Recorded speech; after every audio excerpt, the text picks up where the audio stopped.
When I was 17, my family disappeared without warning, left a note that said, "You'll survive." I lived in a storage unit, showered at a pool, worked nights cleaning gas stations. 12 years later, after I built a business from nothing, my brother and parents came back, asking to reconnect. All I felt was cold. I came home from school like it was any other Tuesday. The bus dropped me off at the corner, and I remember thinking about the leftover chili in the fridge, that, and the math quiz I probably bombed. I walked up to our little tan one-story in Springfield, Missouri, and something felt off before I even turned the doorknob. The curtains were gone. I thought maybe Mom had taken them down to wash, but the whole front window looked naked. I stepped inside and the silence was unreal. Our couch gone. TV gone. The rug I used to lay on with my brother, flipping through comic books, that was gone too. There was a piece of paper on the kitchen counter, right next to the spot where the toaster used to be. It wasn't even folded.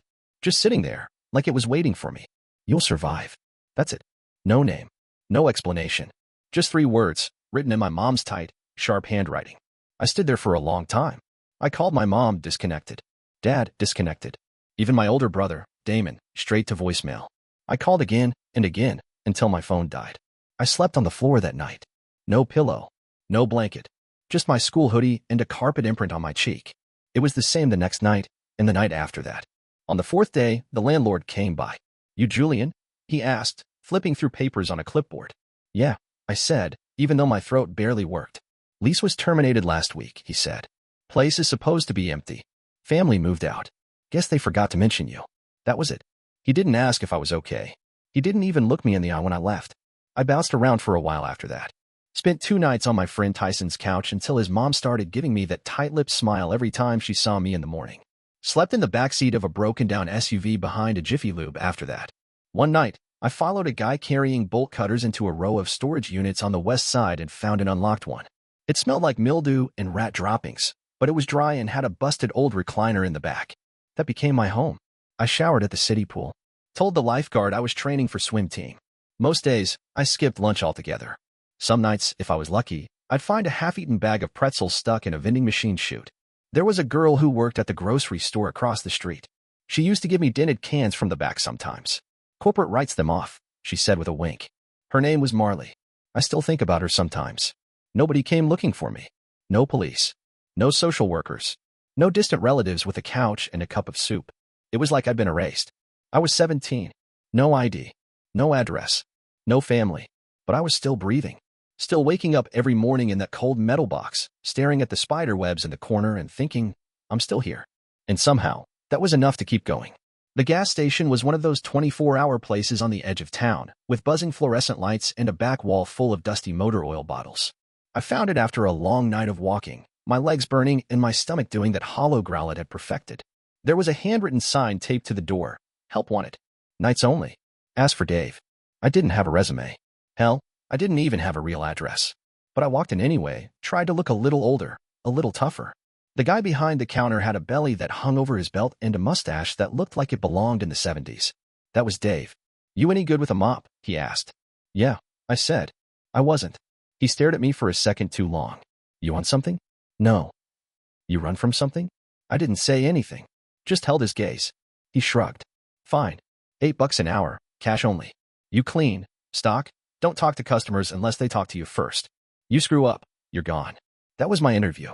He let me crash in the supply closet during breaks, said as long as I kept the bathroom spotless and didn't steal anything, he didn't care. There was a plastic lawn chair wedged between crates of soda. I curled up there every night from midnight to 6 until the morning manager showed up and kicked me out before corporate hours started. During the day, I started figuring things out. First, I needed an ID. That took a while. I had to dig up an old middle school report card from my backpack, use it to get a copy of my birth certificate from the courthouse, then use that to apply for a state ID. The lady at the DMV gave me this look, like she was trying to solve a puzzle just by staring at it. "Address?" she asked. I gave her the gas station's zip code and said I was staying with friends. She didn't press. Once I had that ID, things got a little easier. I used the library computers to sign up for free online classes. Just basic stuff at first, typing skills, GED prep, budgeting. I watched videos on everything. How to write a resume, how to read a W-2, how to fix a leaky faucet. If it was free and useful, I absorbed it. I saved every dollar. $8 an hour, 6 nights a week. I didn't spend a cent unless I had to. Cheap socks from the dollar store. Tuna packets. Peanut butter crackers. I lived on vending machine leftovers and floor sleep, but every crumpled bill I stuck inside that coffee can under the gas station shelves felt like progress. That's when I met Caleb. He came in every Friday morning like clockwork, tall guy, big voice, always bought 2 Red Bulls and a scratch-off. One day he saw me restocking beef jerky and asked, "You the night guy?" I nodded. "You looking for extra work?" "Warehouse down the street needs help logging inventory." Boring crap. But it pays. I told him I'd show up that afternoon. The warehouse was a mess. Boxes everywhere. No system. No logic. But after 2 weeks, I figured out the layout. After a month, I built a spreadsheet and organized the whole back half. Caleb took notice. "You want more hours?" he asked. "I'll put in a word." One thing led to another. I started helping with shipping labels, organizing routes, even building tracking logs. Turns out, I had a brain for systems. For puzzles. For seeing patterns where other people just saw clutter. By the time I was 22, I was a full-time contractor managing warehouse logistics for 3 separate companies. No college degree. Just experience and a growing list of people who trusted me to make their businesses run smoother. At 25, I filed paperwork for my own LLC. Julian Harper Logistics Consulting. Just me, a refurbished laptop, and a client list of small warehouses who hated chaos as much as I did. I got my first real office a few months later, tiny, 2 rooms, 1 flickering light bulb and a coffee pot that barely worked. But it had my name on the lease. I remember unlocking the door that first day, flipping the sign to open, and just standing there in the silence. No parents. No brother. No one cheering me on. But I'd made it. I'd clawed my way out of that storage unit, out of the dark, cold corners of the city, and into something of my own. And for the first time in years, I didn't feel invisible. I didn't think anybody really paid attention to warehouse consultants. You know, the kind of guy who talks about barcodes and forklift lanes and why aisle 17 needs better lighting. But apparently, someone did. Because one random Thursday morning, I got an email from a producer named Jen who worked on a podcast called American Grit. She said someone had mentioned my name in a business article, something about resilience, self-taught skills, and logistics, and wanted to know if I'd be open to an interview. I almost deleted the email. Thought it was spam. But I called her anyway. 2 weeks later, I was in a recording studio in St. Louis, wearing the only button-down shirt I owned. I sat across from a guy with a buttery voice and tired eyes, and for 45 minutes, I told my story. I didn't hold back. I talked about the day I came home and found the house empty. The note. The couch surfing. The storage unit. I talked about using the city pool for showers, eating vending snacks, mopping up gas station bathrooms while trying to figure out how not to disappear. I didn't say their names. Not my parents. Not Damon. But I said everything else. The episode went live a month later. I didn't even know it dropped until I started getting emails. Dozens. Then hundreds. People from all over the country. Warehouse owners, teachers, students, ex-runaways, strangers, telling me they'd cried in their cars listening. Telling me they felt seen. Telling me they'd been through something similar, and now they didn't feel alone. Some of them just said, "Thank you." I didn't know how to reply to most of them. I still don't. But buried in that sea of messages, 2 stood out. The first was from an email address I hadn't seen in almost a decade, sharon.harper56@comcast.net. Subject line, saw the podcast. I stared at it for a long time before opening it. Julian. I heard your story. I didn't expect it to go so public, but I guess that's what people do now. I'm glad you're doing okay. There's a lot to say, but maybe we start small. Mom. That was it. No apology. No explanation. Just a cold, stiff reach across a 10-year gap. The second email came 10 minutes later. From damon.harper@gmail.com. Subject line. I don't know what to say. Hey. I heard the episode. I swear I didn't know what they were planning back then. I came home from school and everything was packed. Dad said you were already gone. I didn't believe him. I should have called. I should have looked for you. But I was 17 too, and honestly, I was scared. I'm sorry, Jules. For all of it. If you ever want to talk. I'm here. I stared at those lines until my eyes burned. Damon had been my best friend once. My big brother. The one who let me ride on his bike pegs and gave me his old MP3 player and taught me how to beat Super Smash Bros. With only 2 fingers. I didn't know what I wanted from him, but I knew I wasn't ready to let him off the hook. I printed out both emails and brought them to therapy. Laura sat across from me, legs crossed, her notepad in her lap like always. She didn't say much at first. Just read the emails, glanced up at me, then waited. I don't know what I'm supposed to do with this, I said finally. You don't have to do anything, she said. You get to choose. I didn't reply to either of them right away. I gave myself 10 days. On the 10th day, I sat at my desk, opened a blank email, and typed out one line. Why now? I sent it to Damon. No greeting. No closing. Just that. Then I shut my laptop and left the office. I walked 3 blocks to a taco truck I liked. Ordered 2 carne asada and a bottle of Doritos. I sat on the curb with the sun on my back and chewed slowly. For the first time in a long time, I wasn't rushing. I wasn't angry. I wasn't scared. I was just waiting, not for someone to save me, not for someone to explain, but to see if Damon had anything real left to say. Damon's reply came 12 hours later. I don't blame you for asking. I guess the real answer is I've been carrying this weight for years, and hearing your voice, hearing you talk about that day made me realize how much I've been lying to myself. I didn't leave you on purpose, Julian. I didn't know. Not until it was too late. But you're right to be suspicious. I'd like a chance to explain. In person, if you're up for it. St. Louis is still home for me.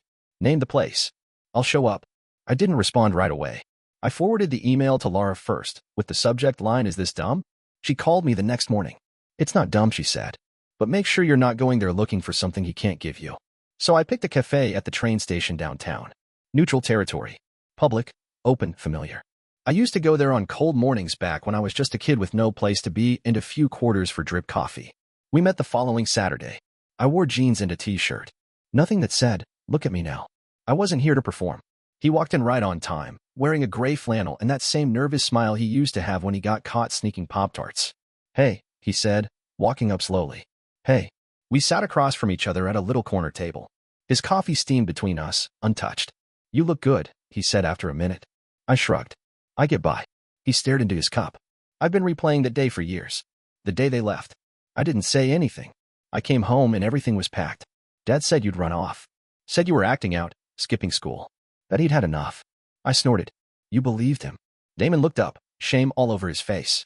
"I didn't want to. But I was just a dumb kid, Jules. I didn't know how to push back." "You were 17, I said. "Same age as me." "Yeah, but I wasn't the one they left behind." He reached into his jacket and pulled out an envelope. Pushed it across the table. "What's this?" "I wrote to you. Back then. I kept thinking maybe I'd see you again. Maybe I'd leave it at the library or your old school. I never did. I kept it instead. I think I was waiting for the right moment." I opened it. It was yellowed, creased at the corners. Inside was a single sheet of notebook paper, filled with his loopy handwriting. I didn't read it. "Not yet. They told everyone you were trouble," Damon said quietly. "That you stole money, skipped out on school, threatened Mom." My jaw clenched. Lies. I know. I knew it then too. But I didn't do anything. I didn't fight it. I just moved with them. I let them pretend like you didn't exist. And now, he looked up, eyes red. "Now I know what they're like. Now I see it. They burn through everything, money, friends, jobs. I've got my own kid now. And every time I look at her, I wonder what kind of man I am. What kind of brother I was. Why reach out now?" I asked. "Why not 5 years ago? Or when you had your daughter?" He swallowed hard. "Because we're not doing great, Julian. Money's tight. Clara, my wife, she's holding it together, but it's rough. And when your podcast blew up, I thought, maybe you could help." There it was. The thing I'd been waiting to hear. Not out of spite, just clarity. "You mean help like financially?" He hesitated, then nodded. "Yeah, but that's not why I'm here today. I swear. I just wanted to see you." I leaned back in my chair. "You understand how that sounds, right?" "I do." The cafe buzzed around us, clinking cups, soft music, distant chatter, but between us, the silence was sharp. "I'm not your safety net," I said. "I worked my ass off to get here." "I know. And I'm not interested in fixing whatever mess they left you in. I'm not asking you to. But you will." He shook his head. "I just want to be your brother again. If there's a way back from this, I'll take it." I looked at him for a long time. I didn't feel rage. I didn't feel warmth either. Just a strange sort of grief. "You left me," I said. "Even if you didn't mean to, you did. And you lived your life like I never existed." He didn't argue. I stood up and tucked the letter into my jacket. "I'm not saying no to anything. Not yet. But I need time. And if you really mean it, about being here, you'll give me that." Damon nodded. "I will." As I walked out of the cafe, the envelope pressed against my chest. I felt the weight of something I hadn't felt in years. Not trust, but maybe the beginning of something that could grow in its place. It started with an email from my father. Subject line, "Can we talk? Julian, I know it's been a long time. Your brother told us you reconnected. I think that's a good thing. We'd like to have a conversation, nothing heavy. Just check in. There's some stuff we're dealing with, and we could use your advice. Hope you're well. Dad." It was the kind of message that pretends to be casual, but smells like smoke from a fire they set themselves. I didn't reply. 2 days later, my mom called. I let it go to voicemail. "Hi, honey. It's your mom. I know it's been a long time. But we heard the podcast, and we're proud of you. Really, we are. I found some old photos of you and Damon in the backyard. Remember that blue inflatable pool? You used to splash until your lips turned purple. Anyway, I thought you might want to see them. Call me when you can. She attached 3 photos to the message. All grainy. All framed like they were trying to capture something sweet. One of me and Damon with popsicles. One of my dad holding a water hose while I screamed. One of all of us at the zoo. I stared at them longer than I'd like to admit. They made me feel 10 again. And then they made me feel sick. Because nostalgia isn't always warmth. Sometimes it's bait. Laura sat across from me in our next session and said, "What would you say to them if you could speak without guilt?" I didn't answer right away. I just looked at my hands and said, I'd ask what I ever did that made them think I was disposable. That weekend, the call started. First Damon, then my dad, then my mom again. This time, she didn't leave a message. She just texted, "Your father's in trouble. Please call." When I finally picked up, his voice was weak. Or at least trying to sound that way. "Hey, kiddo." "I'm not a kid," I said flatly. "Right? Sorry." He cleared his throat. "Look, I'll just say it. Things have been rough. I had a stroke scare last year. We thought it was nothing, but the medical bills, Julian, they're bad." I stayed silent. I made some investments that didn't pan out. I thought I could turn things around, but you need money, I said. He paused. "I wouldn't put it like that." "How would you put it?" "We could use support. Just until we're on our feet. From the son you left behind without a word." "Julian," he said, like I was being difficult. "That was complicated." "No, it wasn't. You just left." A few days later, a card showed up at my office. A pastel blue envelope, with my name in my mother's cursive. Inside was a printed photo collage, me at age 4, sitting on her lap. Me holding up a macaroni art project. The 3 of us on a sled. On the back was a sticky note. "I know I made mistakes. I never stopped loving you, Mom." I didn't cry. I didn't feel warmth. I felt like someone was trying to sell me something. And the currency was guilt. I brought it to therapy again. Laura read the note, then handed it back. "They're not trying to reconnect," she said. "They're trying to cash in."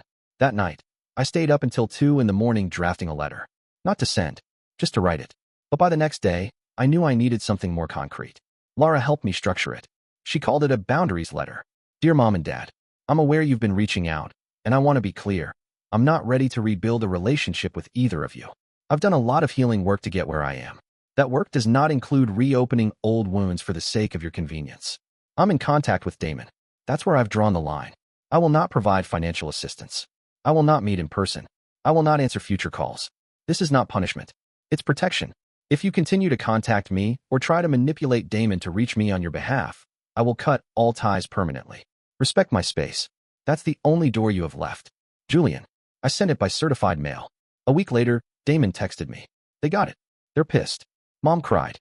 "Dad said you were heartless." But Clara read it and said, "That's the healthiest thing I've ever seen someone do." That made me smile. Because Clara was the first person in that family who didn't owe me anything, didn't pretend to love me, and didn't try to use me. She just saw me. And sometimes, that's all it takes to stay grounded in your no. For a little while, after I sent the boundaries letter, it was quiet. Too quiet. No calls. No texts.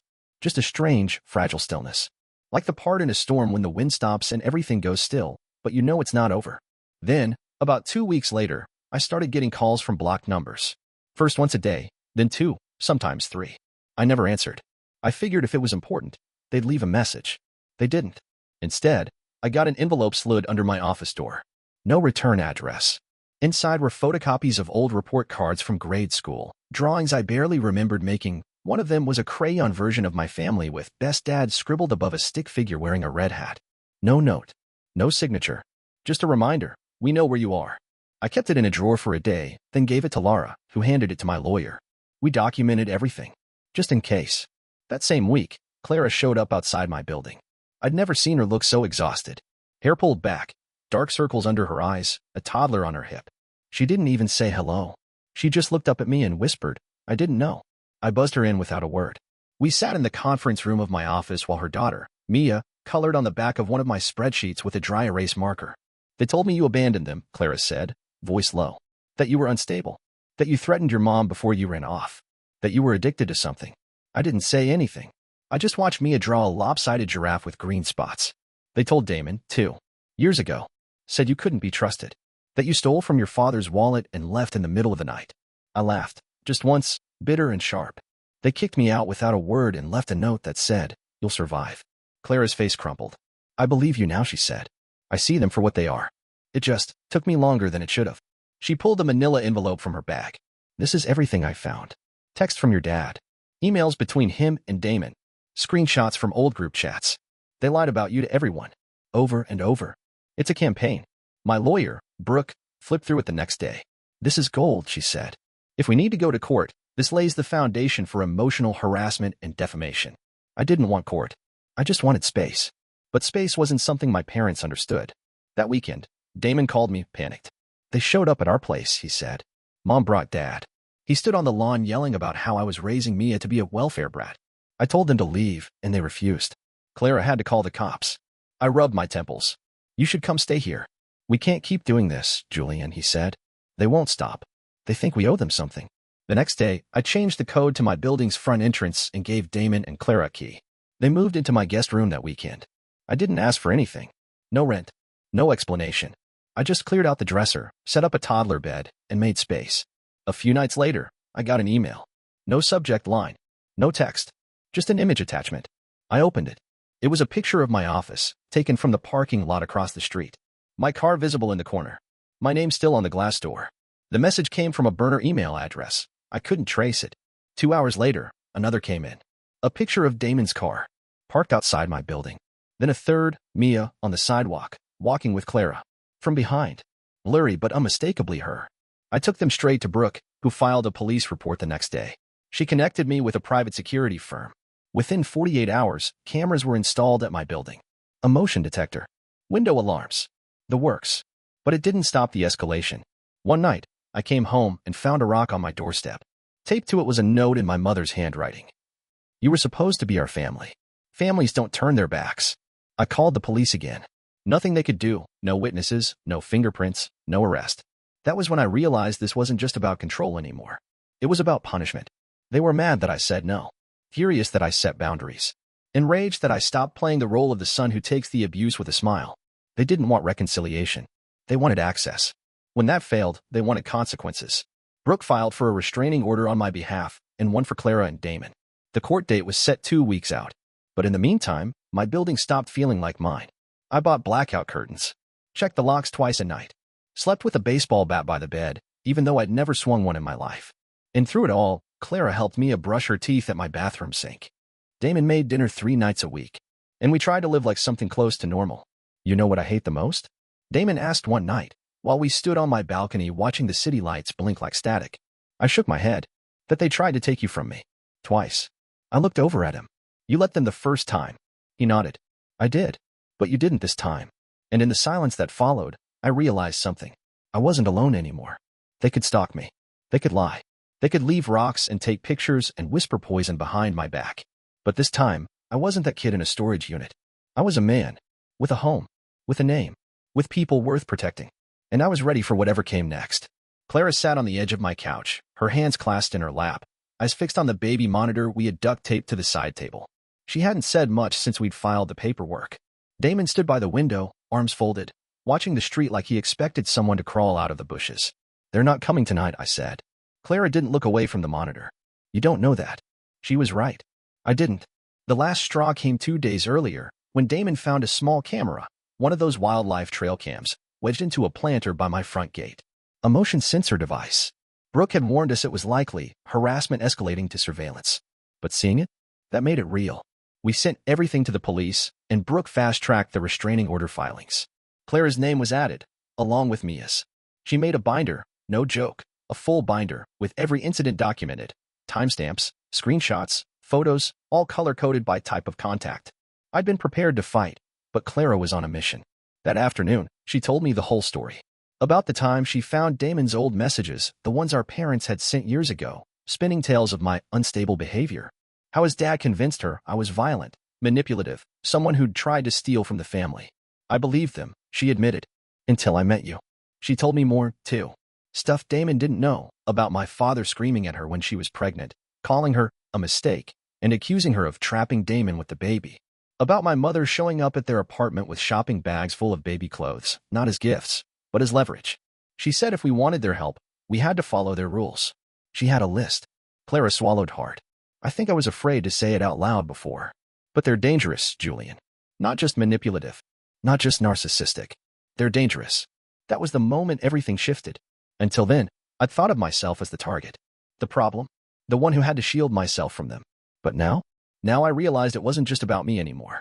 It was about protecting what I'd built, and the people who were finally standing beside me. My lawyer got us a court date for the protective order hearing. Damon and Clara moved fully into the apartment. We cleared out the spare bedroom. I bought a second crib from Craigslist. It was tight, it was messy, and it wasn't permanent, but it was safe. Most nights, Damon cooked dinner, grilled cheese, tomato soup, anything simple. We'd eat on the couch, plates balanced on our knees while Mia watched cartoons. It was the first time since childhood I'd felt what a home could actually be. But the storm didn't stop just because we had a roof. A week before the court hearing, my building got broken into. Not ransacked. Nothing stolen. Just broken into. The back door was open when I got home.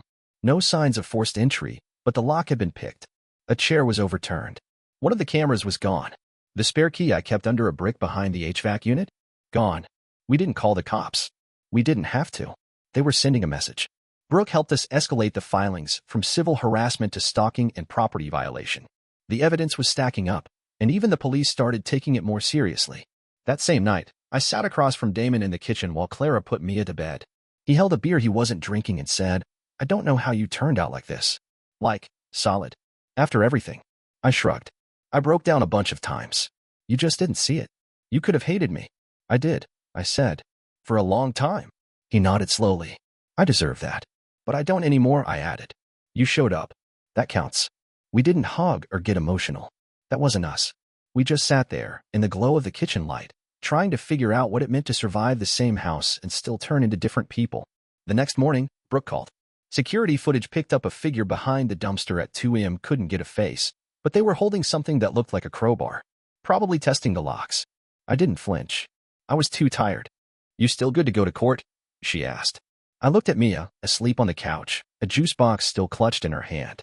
"Yeah," I said. "Let's finish this." Because when people show you who they are, when they prove they'll burn your peace for a chance to crawl back into your life, you stop explaining. And you start protecting. And I was done explaining. The morning of the hearing, I woke up before the alarm. The apartment was quiet. Clara had already dressed Mia and taken her for a walk. Damon was in the kitchen, pacing with a cup of coffee he wasn't drinking. He looked at me, eyes bloodshot but steady. "You sure you're ready?" "I've been ready since I was 17. Brooke met us outside the courthouse. She was calm, sharp, and already flipping through her binder before we cleared security. "Our goal today," she said, "is simple. Make the restraining order permanent, and if we're lucky, get the judge to refer them for investigation." "They're going to lie," I said. "Of course they will," she replied. "But we don't need to prove they're bad parents. We just have to prove they're a threat." The courtroom was small. No jury, just a judge with reading glasses and a tired expression. A bailiff with a buzz cut. A court reporter typing steadily in the corner. My parents were already there. My mother wore a navy dress, the kind she used to save for Easter. My father had on a blazer and slacks, like he was going to a PTA meeting. They looked ordinary, respectable, unthreatening. And then they turned and saw me. My mother's face twisted into something tight and bitter. My father tried to give me a half smile. I didn't return it. They weren't here to make peace. They were here to win. The hearing started with Brooke laying out the timeline, the abandonment, the false narratives, the stalking, the threats. She handed over photos, emails, witness statements, police reports. Clara testified next, calm and clear. Damon followed. When it was my turn, I stood and looked directly at the judge. "My name is Julian Harper. When I was 17, my parents moved out of our house without telling me. They left a note that said, 'You'll survive.' And that was the last thing I heard from them for over a decade." I paused, felt my hands tremble a little, then kept going. "I lived in a storage unit. I worked nights cleaning bathrooms. I clawed my way out of that because I had to. Not because they helped. Because they didn't." I glanced toward them. Neither of them would meet my eyes. Now that I built something, a home, a business, stability, they've come back. Not with remorse. Not to apologize. But to ask for money. And when I said no, they harassed me. They showed up. They followed us. They left things at my door. They took pictures of my niece. I raised a photo, the one of Mia, walking with Clara. This is not family. This is intimidation. And I'm asking for protection, not revenge. When I sat down, Brooke squeezed my arm. Then it was their turn. My father stood first. He addressed the judge in that smooth, slow voice he always used when he wanted to sound thoughtful. "Your Honor, I admit we made mistakes. But we're not criminals. We're just a mother and father who love their son and want to be part of his life again." He gestured toward me like I was some estranged relative, not the boy he left behind. "We never intended to hurt Julian," he said. He's clearly gone through things, and we respect that. But this is an overreaction. My mother went next. She dabbed her eyes with a tissue before she even opened her mouth. He was always so sensitive, she said, her voice quivering. Even as a child. We didn't know how to handle him sometimes. But we never wanted him to feel abandoned. She looked at the judge, then at me. I sent him pictures. I tried to reach out. All I ever wanted was to fix things. Brooke stood up slowly. May I ask one question? The judge nodded. Brooke walked to the center of the room. Mrs. Harper, did you or your husband file a missing person report when Julian didn't follow you to your new home? My mother blinked. No. He was 17. We assumed he found a place. You assumed a child living alone with no money would find a place? I didn't mean it like that, she said quickly. Brooke turned to the judge. We rest, Your Honor. The judge sat in silence for a long moment, flipping through his notes. When he finally looked up, his voice was firm. I've reviewed the evidence and heard both sides. This is not a case of misunderstanding. This is a pattern of neglect followed by targeted harassment. Mr. and Mrs. Harper, your behavior, particularly in the past year, is deeply concerning. He turned to me. Mr. Harper, your request is granted. A 5-year restraining order is issued effective immediately. Mr. and Mrs. Harper are not to contact you, your household, or your place of work in any form, digital, verbal, or physical. Violation of this order will result in criminal charges. He signed the paper, handed it to the bailiff, and that was it. Over. I didn't look at my parents when they stood. Didn't watch them leave. Didn't need to. Outside, Clara hugged me hard. Damon just said, it's done. And it was. Not justice, maybe, but closure. Real closure. For the first time since I was 17, I felt like the adult in the room. Like the one with the power. And I didn't use it to hurt them. I used it to make sure they couldn't hurt me again. That fall, Clara and Damon found a place 5 blocks away from me, a 2-bedroom rental with creaky floors and a backyard full of leaves. It wasn't fancy, but it had light. It had space. And most importantly, it had peace. I helped them move in over a weekend. Hauled boxes. Assembled shelves. Ran 1,000 errands. Mia followed me around the whole time like a duckling, clutching a little toy screwdriver and announcing, I'm helping. She was 3, and she called me Uncle Jay. The first time she said it without being prompted, I had to turn away and pretend I was looking for another wrench. They settled in fast. Clara picked up part-time hours at the public library. Damon got contract work managing logistics for a local shipping firm. He'd ask for advice sometimes, spreadsheets, invoicing, workflow stuff, and I'd help, but only when he asked. No more fixing people. No more carrying everyone's weight. I spent more time at their house than I did at my own. Tuesday dinners became a routine. Clara made chili, Damon grilled cheese, Mia made a mess. Sometimes we'd sit on the porch and just breathe in the quiet. A month after they moved, we threw a birthday party for Mia at my apartment. Just a few people, neighbors, some friends from Clara's book club, Mia's daycare buddies. Balloons, cupcakes, a little folding table set up for coloring. She ran around in a glittery dress screaming with joy, completely unaware of the wreckage that had come before. For the first time, my apartment didn't feel like a bunker. It felt warm. Lived in. Alive. Damon stood next to me as we watched Mia open a plastic doctor kit from one of the other kids. I think she's going to be the smart one, he said. She already is, I said. He looked around the room, taking it all in. This is what it was supposed to feel like, huh? Yeah, I said. It is. We didn't talk about our parents much anymore. Not because we were pretending, but because we didn't need to. The court order stood. The silence held. Brooke had told me their attorney filed one last statement, a bitter little paragraph accusing me of turning my back on family values. I laughed when I read it. Clara said it sounded like something scrawled in a high school yearbook by someone you never spoke to again. One evening, I came home and found an envelope tucked into my mailbox. It was from Brooke's office, forwarded through legal channels, postmarked out of state. Inside was a letter, folded neatly. No return address. But the handwriting was unmistakable. My mother. Julian. I know I've said all the wrong things for too long, and maybe I don't deserve to be heard. But I wanted you to know, I see it now. I see what we did. And I'm sorry. No excuses. No requests. Just that. I hope you're happy. I hope you're free. I'll never reach out again. Love. Mom. There was no manipulation in it. No guilt. Just quiet. Final. I read it twice, folded it, and slipped it into the back of my filing cabinet. I didn't cry. I didn't write back. But I didn't throw it away either. Because some things aren't about forgiveness. Some things are just markers, the end of one story and the beginning of another. The next week, Mia brought home a painting from daycare. It was 4 stick figures, all holding hands in front of a big, uneven house. Who's this? Clara asked. Mia pointed to the tallest one. That's Uncle Jay. My throat closed up for a second. And who are these? I asked, pointing to the others. That's me. That's mommy. That's daddy. This is our family. No blood ties. No conditions. No debt. Just love, drawn in finger paint. And finally, after everything, I believed it. I wasn't surviving anymore. I was living.